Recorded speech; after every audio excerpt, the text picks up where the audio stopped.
Quite often, I feel like people make music and art and entrepreneurship education way too complicated and squash the fun out of it when all a person actually needs is to be exposed to what they're interested in, and they will have a fire lit under them all on their own.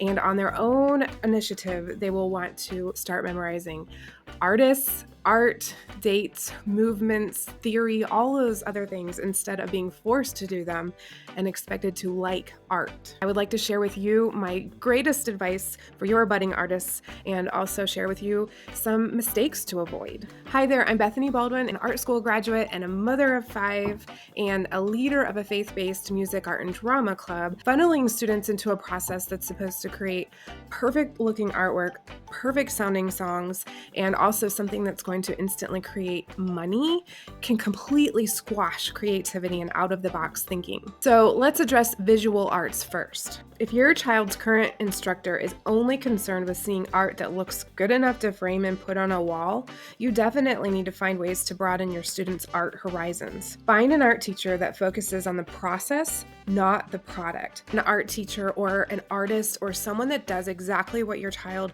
is interested in, and ask if you can shadow them or learn from them. At the very least, get on YouTube with your child and find videos on things that they're interested in, different kinds of mediums, different kinds of processes that artists use, and just different reasons to be creative. If you join a club or some sort of organization that could utilize what your student is good at, then they're going to have a reason to be creative. And sometimes that is all someone needs to be pushed to produce things. If you can help your child find a living person that is currently successful in a career that they're interested in and research that artist's path to get where they are today and what their creative process looks like, you can make it fun and show immense amount of support for your creative child. So then we come to music. If you think your student might have a future in music and their music teacher is only concerned with producing 2 perfect songs for your child's upcoming recital, consider finding a much more relaxed music class or collaborative music opportunity for your student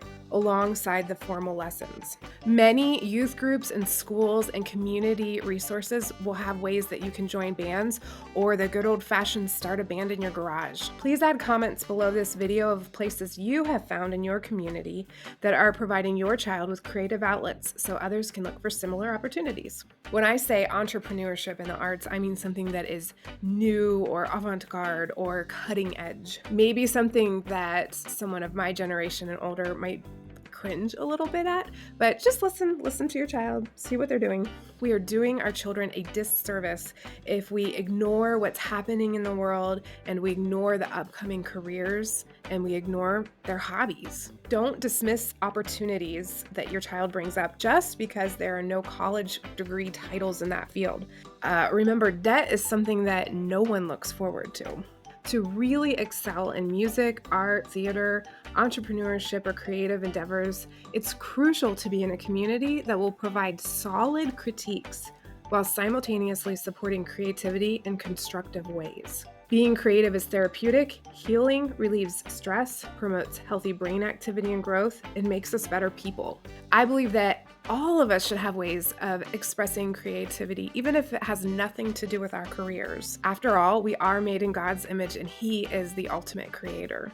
Artists need to have their own sports team, and often as creative people, it is an extra challenge to work as a group or a team, but it's also extremely important. Someday they will need to pay for health insurance and they will need to be reliable people, even if their career is something crazy artsy. So as parents, specific and timely choices for our children are essential in making a well-rounded artist. Don't be afraid to change your child's teacher or instructor every couple years, or maybe even more than that, because they will learn different ways to be creative in that field. They'll also learn different styles of teaching that art form, which is amazing, especially if they're going to be a teacher. Expose them to different ways of producing something artistic.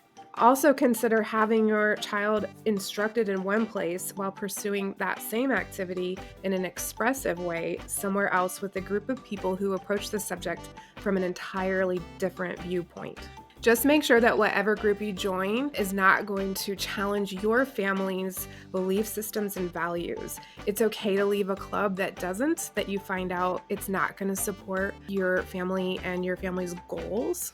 We do not want to sacrifice those things just for the sake of being educated in art. You can always find something else, especially if you utilize all the opportunities through technology. You can even do online teaching from someone that lives halfway across the world. And I mentioned leaving a group that doesn't fit you, but maybe even better, consider starting a group for your child. That way you can give them exactly what they need. You could be the coach that provides the sports team for your child. Don't get me wrong, I very much appreciate copying great works of art, copying and reproducing great pieces of music, and that there is value in craftsmanship. There's value in learning dates and movements and artists and art periods. But what I'm saying is to create the love for the art first, and then everything else will naturally fall into place. One nugget of advice from, I'm going to brag for a second, my oldest got a free ride to college on a piano scholarship. When you buy musical instruments, art supplies, or any tool for being creative, never buy the cheapest option. Having an instrument that is so cheap that it never stays in tune would make anyone want to quit. Their music will never actually sound good.